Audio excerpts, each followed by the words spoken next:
My boyfriend called me ugly in front of his friends and dumped me at a restaurant, leaving me to pay for the dinner. As he walked away, he loudly said, "A girl like you should be grateful I even dated you." I smiled and calmly waited. This morning, my phone blew up with 13 missed calls. You guys, I'm still processing what happened last weekend.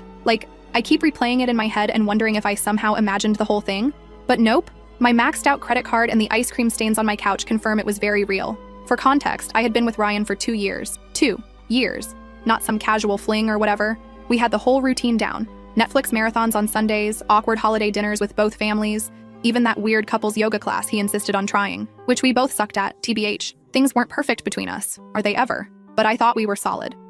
We had talked about maybe moving in together this summer. He had these little annoying habits, leaving his socks literally everywhere, texting during movies, and making these helpful comments about my appearance. Stuff like, "That shirt makes your arms look bigger," or, "Have you thought about trying a different hairstyle?" I always brushed it off as him being honest. Past me was such a doormat. So last Friday, Ryan texted me about this dinner with some work friends. He's never really included me in his work life before, always saying it wasn't professional or whatever. So I was actually excited. I even went shopping for a new outfit, RIP my budget, and spent forever getting ready. I'm talking full YouTube makeup tutorial, the fancy straightener I only use for special occasions, the works. I get to the super expensive restaurant downtown, the kind with tiny portions and no prices on the menu. Red flag number 1. Ryan's already there with 2 guys he works with, Leonard and Pablo. The moment I walk up, there's this weird vibe. Ryan barely acknowledges me. Just this half stand from his chair and a quick "you're late." I was literally 2 minutes late because parking was impossible. I sit down and he looks at my outfit and goes, "Oh, you wore that?" Not quietly either. His friends exchange this look and I immediately feel my face getting hot. For the record, I was wearing a dark blue dress that I thought looked nice, nothing crazy or inappropriate. I try to laugh it off is there a dress code I missed? But he just shrugs and says they already ordered appetizers. Cool. The next hour is basically Ryan talking about work stuff I don't understand while his friends nod along. Whenever I try to join the conversation, Ryan either talks over me or explains why I'm wrong about whatever I just said. At one point, I mentioned something about a customer at my store, and Ryan interrupts with, "She doesn't really get how things work in the real business world with this dismissive wave. Retail isn't a real job? I've been a manager for 3 years." I'm sitting there getting more uncomfortable, wondering if Ryan's always been this condescending and I just never noticed, or if he's showing off for his friends. Either way, not a great look. Then Leonard asks how we met, and I start telling the story about how his coworker Vanessa is my best friend and introduced us. Ryan cuts me off mid-sentence and says, "Yeah, Vanessa felt bad for her. I was doing a favor, really." Then laughs. You guys. My stomach literally dropped. That's not even close to how it happened. Vanessa had actually warned me about Ryan's ego before setting us up, but said he was a good guy underneath it all. Spoiler alert, he wasn't.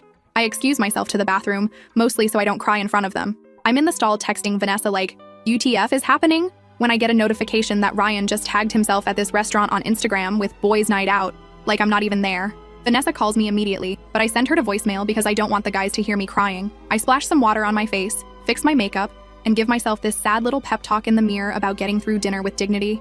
When I get back to the table, they're all laughing about something, but stop abruptly when I sit down. Awesome. The waiter brings our main courses, and Ryan keeps making these jokes about my food choice. I ordered pasta, one of the less expensive options because I was already worried about the bill, and he keeps saying stuff like carb loading for a marathon, and that's a bold choice for someone with your body type. Each comment feels like a little paper cut, and they're adding up fast. At this point, I'm barely eating, just pushing food around my plate and counting the minutes until I can leave. Then Pablo asks Ryan about some presentation, and Ryan launches into this whole story about how his boss loved his ideas, and he's basically running the whole project now. Something clicks in my brain. The week before, Ryan had been stressing about this same presentation, saying his portion was only 5 minutes and he was nervous. Now suddenly he's the star? It's like he's living in some alternate universe where he's the main character. Then the bill comes. The waiter sets it on the table, and Ryan picks it up, looks at it for a second, then slides it over to me. I think he's just showing me the total. But then he says, and I will never forget this, "You know what? I don't think this is working." I stare at him, waiting for the punchline. There isn't one. "I've been trying to make this work, but I'm just not attracted to you anymore. I think we should break up." In the middle of a restaurant, in front of his friends, after 2 years together. Who does that? I'm completely blindsided. Are you serious right now? This is how you want to do this? He stands up, grabs his jacket, and says, I still get a knot in my stomach thinking about it. "A girl like you should be grateful I even dated you this long. You're not exactly a prize." Then he and his friends just left. They all walked out together, laughing, leaving me sitting there with a $347 bill for all their stupid Wagyu appetizers and fancy cocktails. The waiter came over with this look of pity that made everything 1,000 times worse. I paid the bill with my credit card, which I'm still paying off from Christmas, yay, and somehow made it to my car without completely falling apart. I called Vanessa from the parking lot sobbing so hard she couldn't understand me at first. She came straight to my apartment with a pint of Ben & Jerry's and a bottle of wine. The real MVP. Between ugly crying and stress eating cookie dough, I told her everything. She was livid. Like, I had to talk her out of driving to Ryan's place and causing a scene. That's when she got weird. She kept asking questions about what Ryan had said about work, the project he mentioned, his role in the company.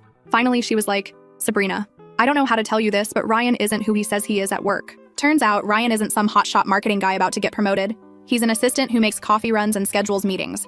All those business trips? Complete fabrications. The big presentation? He was just doing the slides for the actual team. The fancy title on his LinkedIn? Total fiction. I felt like such an idiot. For 2 years, this guy had been lying about basically everything, and I never questioned it. What else had he been lying about? That night after Vanessa left, I went into full detective mode. I scrolled back through our text history, our photos, everything. So many inconsistencies I'd missed. Comments about money that didn't add up. Times he had to work late, but his location showed him across town. I couldn't sleep. I kept replaying that moment in the restaurant, how small he made me feel, how humiliated I was. At like 3 a.m., I get a text from a number I don't recognize. "Hey, it's Cody from Ryan's office.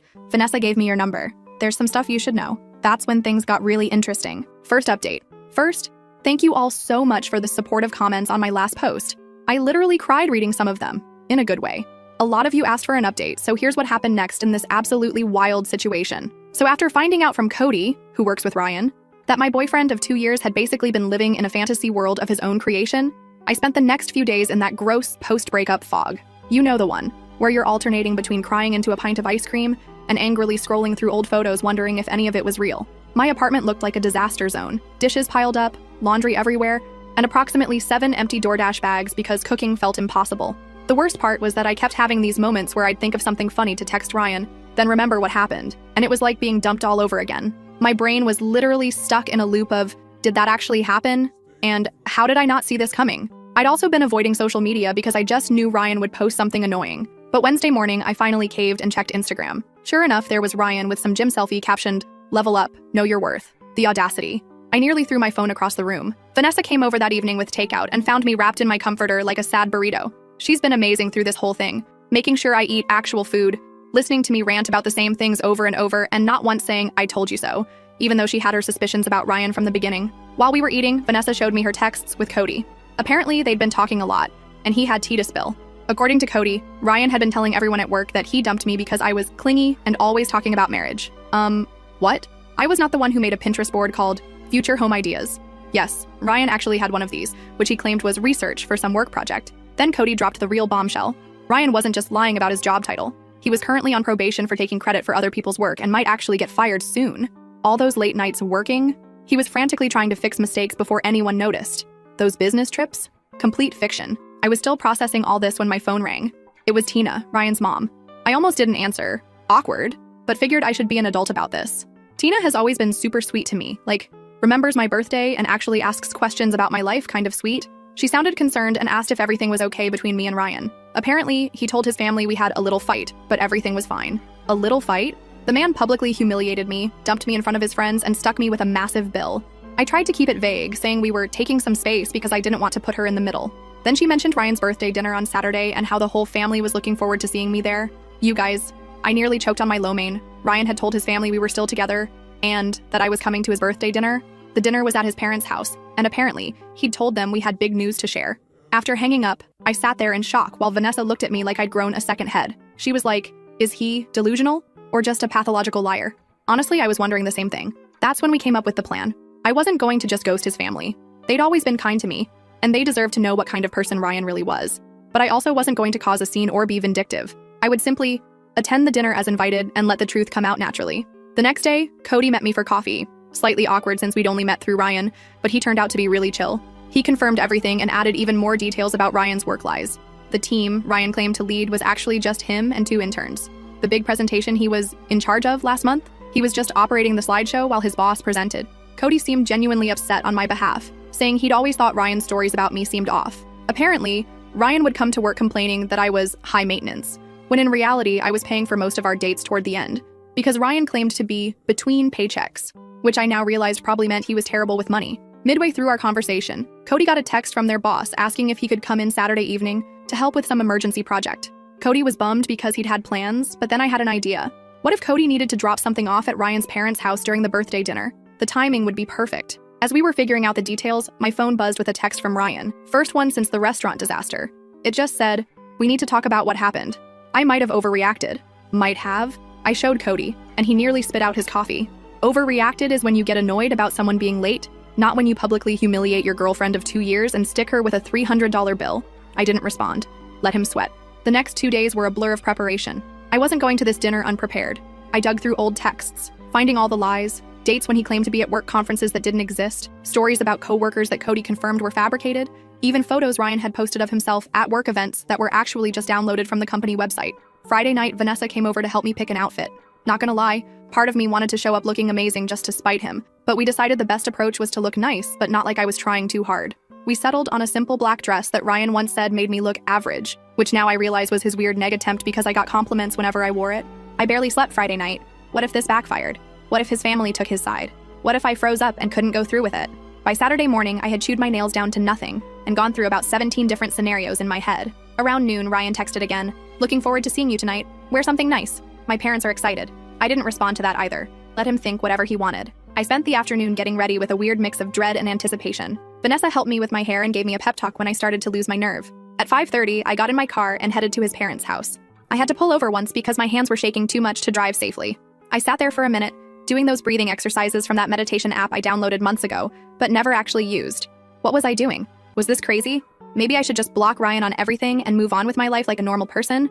But then I thought about him sitting there at his birthday dinner, probably telling everyone some fake version of our relationship, maybe even making himself the victim somehow.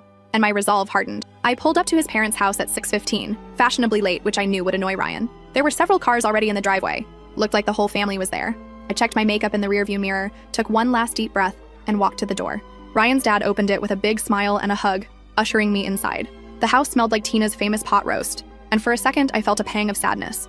I genuinely liked Ryan's family, and this would probably be the last time I'd see them. I rounded the corner into the living room, and there was Ryan, drink in hand, mid-laugh at something his cousin said. He froze when he saw me, clearly not expecting me to actually show up, despite what he'd told his family. The look on his face was, well, priceless TBH. For a split second, panic flashed across his features before he composed himself and came over with this fake smile. He gave me a stiff hug and whispered, "You actually came. We need to talk privately." I just smiled and said loud enough for everyone to hear that I wouldn't miss his birthday for anything, especially since he'd been telling everyone we had big news to share. The color drained from his face. Tina clapped her hands excitedly and asked if this was what she thought it was. Ryan's sister gave me a knowing look. His dad started joking about finally getting grandkids. Ryan gripped my elbow a little too tight and tried to steer me toward the hallway, but his mom called out that dinner was ready and everyone needed to sit down. As we all took our seats around the dining table, with Ryan nervously watching my every move, my phone buzzed with a text from Cody. On my way. 15 minutes out. Ryan leaned over and hissed, "What are you doing here?" I thought after the restaurant. I just smiled sweetly and said loud enough for everyone to hear, "Oh, I wouldn't miss the chance to tell your family about what happened at that restaurant, Ryan. I'm sure they'd love to hear that story." The look of absolute panic on his face as his mom started bringing out the food, worth every second of anxiety it took to get there. Game on. Second update. I'm finally ready to share what happened at Ryan's birthday dinner. Sorry for the delay. I needed a mental health day after all this drama. Plus my Wi-Fi has been acting up because my neighbor borrowed my password and apparently downloaded the entire internet. Where did we leave off? Right. Me sitting at the dinner table with Ryan's family while he panicked about what I might say. So there I was, surrounded by Ryan's family, his parents Tina and Ralph, his sister Kayla, his grandma, and 2 cousins whose names I always mix up. The table was loaded with Tina's famous pot roast, those buttery mashed potatoes I've literally dreamed about, and a fancy salad that nobody was going to eat but everyone would pretend to appreciate. The first 20 minutes were straight up awkward. Ryan kept trying to control the conversation while shooting me these warning glances. I just smiled and passed the bread rolls, enjoying the way his left eye twitched every time I opened my mouth. Petty? Maybe. Satisfying? Absolutely. Tina kept the conversation flowing, bless her. She asked about my family, my job, the usual small talk. When she mentioned how proud they all were of Ryan's big promotion, I nearly choked on my water. I glanced at Ryan, whose face had gone the exact shade of the beets on the table. Ryan jumped in, talking about how his team was crushing their targets and how his boss was practically grooming him for senior management. I just nodded along, watching him dig himself deeper with each word. Ralph, who's always been the quiet type, suddenly asked Ryan about the Johnson account. Apparently Ryan had been telling his dad about some huge deal he was supposedly leading. Ryan's answer was so vague it could have been a horoscope. Something about strategic pivots and leveraging core competencies that literally meant nothing. His sister Kayla caught my eye across the table. She's always been the skeptical one in the family, the type to Google facts during arguments and call people out on their BS. She raised an eyebrow at me like, "Is he for real right now?" That's when Tina brought up the future. She asked us about our big news and whether it had anything to do with us taking the next step. Ryan nearly dropped his fork and mumbled something about it not being the right time to discuss it. His grandma, who has zero filter and is my absolute favorite person in his family, cuts in with, "So are you two moving in together or what?" Because Ryan said you were looking at apartments together. Again, news to me. The furthest we'd gotten in that conversation was me once saying, maybe we should think about combining our Netflix accounts to save money. Ryan tried steering the conversation back to himself, talking about how his boss had given him a company card for business expenses. I couldn't help myself. I asked what kind of expenses he was authorized to approve. He stammered something about client dinners and team outings. That's when I casually mentioned, oh, speaking of dinners, Ryan took me to this amazing restaurant last week. What was it called again, honey? The one where you met up with Leonard and Pablo? The color drained from his face faster than my phone battery on TikTok. Seriously, my phone can't handle more than 20 minutes of scrolling before dying. Anyone else? Before he could respond, the doorbell rang. Perfect timing. Tina went to answer it, and I heard her delighted, "Oh, Cody, what a surprise!" Ryan looked like he might actually pass out. Cody walked in with a folder, all professional in his button-up shirt. He apologized for interrupting the birthday dinner, but said he had some work documents Ryan needed to sign urgently for Monday morning. Tina, being the perfect host, immediately invited him to join us for cake later. Ryan tried to usher Cody toward the front door, but Ralph insisted they could handle work stuff right there at the table since we're all family here. Cody sat down in the empty chair beside me, which I'd strategically saved NGL. Ryan was gripping his fork so hard I thought it might bend. That's when Ralph asked Cody how the big presentation went, the one Ryan had apparently been leading. Cody looked confused for a second before catching on. He glanced at me, then at Ryan, and I could see him making a decision. Cody said the presentation went well, but clarified that their boss had delivered it, with Ryan and the team providing support. Ralph looked confused and said that wasn't how Ryan had described it.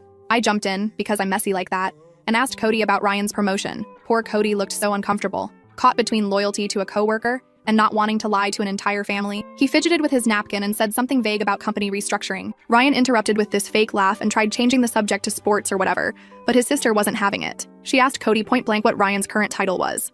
The silence that followed was like that moment when you drop something in a public bathroom. Everyone hears it. No one wants to acknowledge it. Cody looked at Ryan, who was silently pleading with his eyes, then at me. I nodded slightly. He cleared his throat and said that Ryan was an administrative assistant in the marketing department. The silence. Ralph put down his fork slowly. His grandma made this little sound. Kayla muttered something that sounded suspiciously like, I knew it. Ryan immediately went into damage control mode, saying Cody was confused, that he had multiple roles, that it was complicated. But the dam had broken. His family started asking specific questions that he couldn't weasel out of. When did you get promoted? He hadn't. Why did you say you had a team? He didn't. What about that corner office you mentioned? Also fictional. With each question, Ryan's stories unraveled more. He kept looking at me like this was somehow my fault, which just made me more determined to let everything come out. Tina, bless her heart, tried to smooth things over. She suggested we all have some cake and talk about happier things. As she went to the kitchen to get it, Kayla asked me directly about the restaurant I'd mentioned earlier. This was my moment. I took a deep breath and told them everything. How Ryan had invited me to meet his friends, how he'd belittled me throughout dinner, how he'd dumped me in front of everyone and walked out, leaving me with a $347 bill I could barely afford.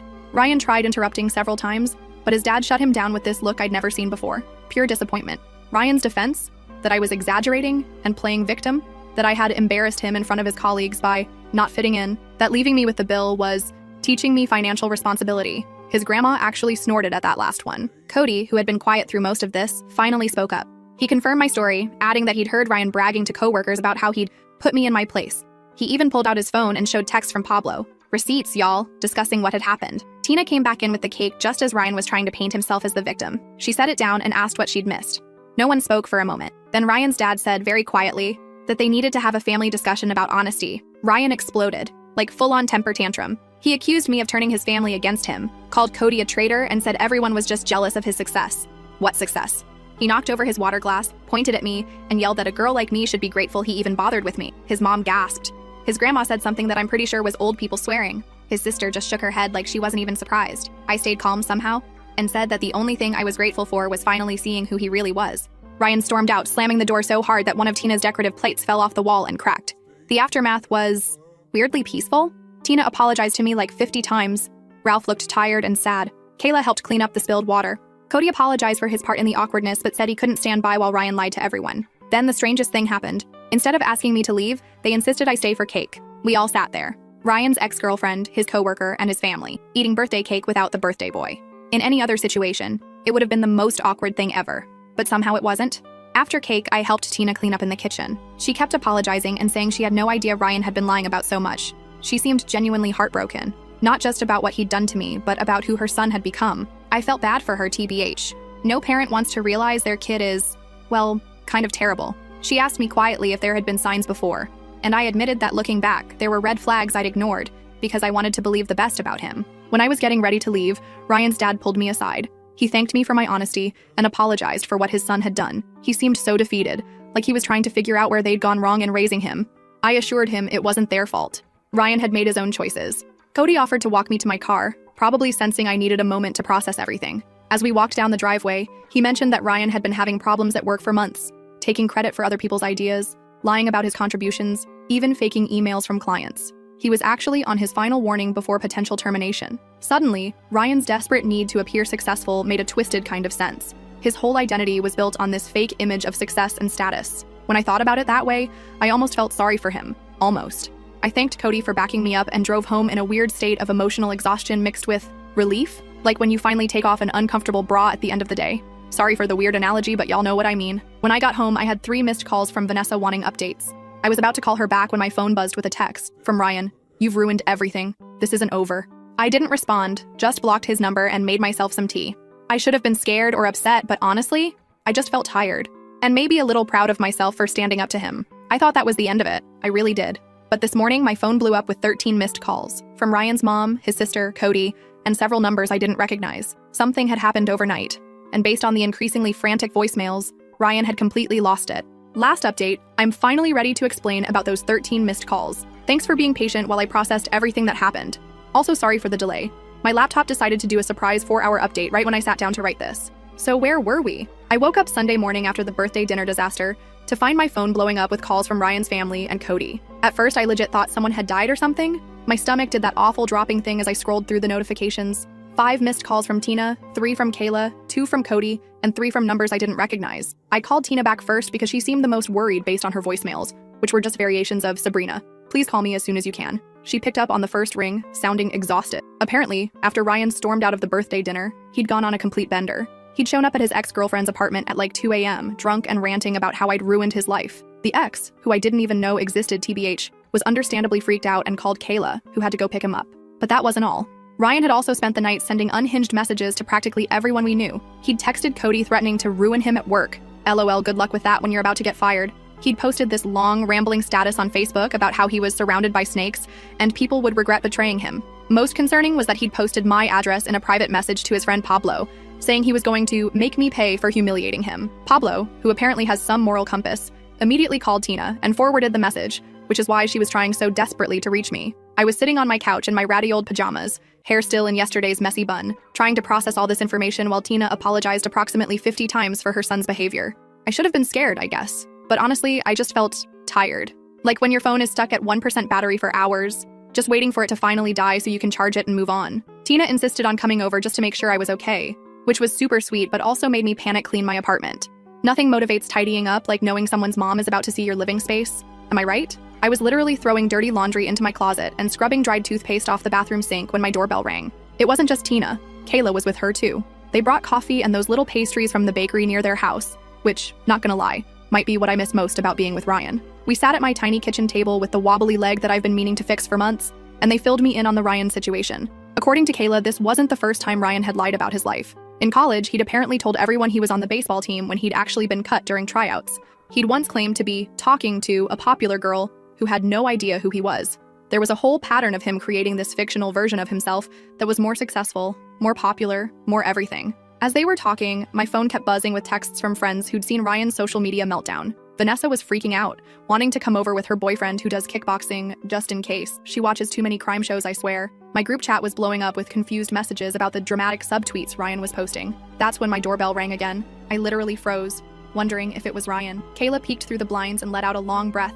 It was Cody. Apparently, Ryan had been blowing up his phone all morning too, and Cody wanted to warn me in person since Ryan had mentioned paying me a visit. So there we all were. Me, Ryan's mom, his sister, and his coworker, sitting in my living room on a Sunday morning, trying to figure out what to do about this man-child throwing a tantrum because he got caught in his lies. If it wasn't so stressful, it would have been hilarious. Like, imagine explaining this situation to someone who wasn't there. Cody mentioned that their boss had already gotten wind of Ryan's social media tirade. Someone had screenshotted and forwarded it. So Monday at work was going to be interesting. Kayla was worried Ryan might do something stupid if he lost his job on top of everything else. That's when my doorbell rang again. This time, it was the building manager, looking super awkward. Apparently, Ryan had been downstairs making a scene in the lobby, demanding to be let up to my apartment. The manager had refused, bless him, and threatened to call the police, at which point Ryan had stormed off, but not before yelling that I was a lying bitch loud enough for the entire first floor to hear. Tina looked devastated. She kept apologizing and saying she didn't know where they went wrong with him. I felt terrible for her. Imagine realizing your adult son is basically a walking red flag. Kayla was more practical, suggesting I document everything just in case Ryan's behavior escalated. We were all sitting there trying to figure out what to do when my phone buzzed with a notification. Ryan had tagged me in an Instagram story. Against my better judgment and everyone in the room telling me not to look, I opened it. It was a photo of me from early in our relationship, sleeping on his couch with my mouth open, captioned, "Miss Perfect who ruined my birthday isn't so perfect. A girl like you should be grateful anyone took pictures of you at all." Like, that was his big revenge? A slightly unflattering photo from 2 years ago? I actually laughed out loud, which wasn't the reaction Tina was expecting. But honestly, if that was the worst he could do, I was going to be fine. Just as we were discussing next steps, there was a loud pounding on my door. We all jumped. Then we heard Ryan's voice, slurring slightly. "I know you're in there. Open the door." Cody immediately stood up like he was going to confront Ryan, which was sweet, but unnecessary. I was already calling the building security guard, perks of a slightly more expensive apartment building. Ryan kept pounding and yelling, and I could hear my neighbor's door open as she came out to see what the commotion was about. By the time security arrived, Ryan had moved on to kicking the door. The security guard didn't mess around. He told Ryan to leave or he'd call the police. There was some back and forth that I couldn't quite make out, then silence. The guard knocked gently and let me know Ryan had left the building but was still in the parking lot, possibly waiting. Tina was mortified. She insisted on going down to deal with her son herself. And honestly, I was happy to let her. She was so upset that Ralph, Ryan's dad, had to come pick them both up. The whole situation was just sad. After they left, Cody and I sat on my couch in stunned silence for a bit. He finally broke it by asking if I had any alcohol, which felt like the appropriate response to the morning we'd had. We split a bottle of wine I'd been saving for a special occasion, and this definitely counted. By the time Cody left, it was late afternoon, and I was emotionally exhausted. Vanessa came over and stayed the night, just in case Ryan decided to make a return appearance. He didn't, thankfully. We ordered pizza, watched bad reality TV, and tried to process the absolute soap opera my life had become. The next few weeks were, well, an adjustment. Ryan got fired from his job after failing to show up for 3 days and sending inappropriate emails to several coworkers. He moved back in with his parents temporarily, which I only know because Kayla and I have kept in touch. She's actually pretty cool. We get coffee sometimes. Ryan tried to contact me a few more times, leaving voicemails that ranged from angry to tearful to weirdly nostalgic. I saved them all just in case, but never responded. He created a few fake Instagram accounts to message me, but they were so obviously him, who else would write "you're making a big mistake" with that spelling error, that I just blocked them instantly. The weirdest part was running into him at Target about a month later. I was in the home section looking at shower curtains, and suddenly there he was, holding a pack of socks and looking like he hadn't slept in days. We made eye contact, and for a second I thought he might cause a scene. Instead, he just turned around and walked away, leaving his shopping basket right there in the aisle. That was 3 months ago now. Ryan eventually moved to his uncle's place in another state, according to Tina, who still sends me holiday cards, which is sweet, but awkward. His social media has gone suspiciously quiet. Kayla thinks his parents finally cut him off financially until he gets therapy. As for me, I'm doing pretty good, actually. My apartment finally feels like mine again, now that I've rearranged the furniture and replaced the stuff that reminded me of Ryan. The strangest outcome of all this might be my unexpected friendship with Cody. We're not dating or anything, though Vanessa keeps trying to make that happen, but we grab lunch sometimes and text about stupid TikTok videos. It's nice having someone who witnessed the whole Ryan saga and understands why I now have trust issues the size of Texas. Looking back at everything, I'm not angry anymore. Well, not just angry. I'm also weirdly grateful. Not for dating Ryan, definitely not that, but for finding out who he really was before things went further. Imagine if I'd moved in with him or something. Shudder.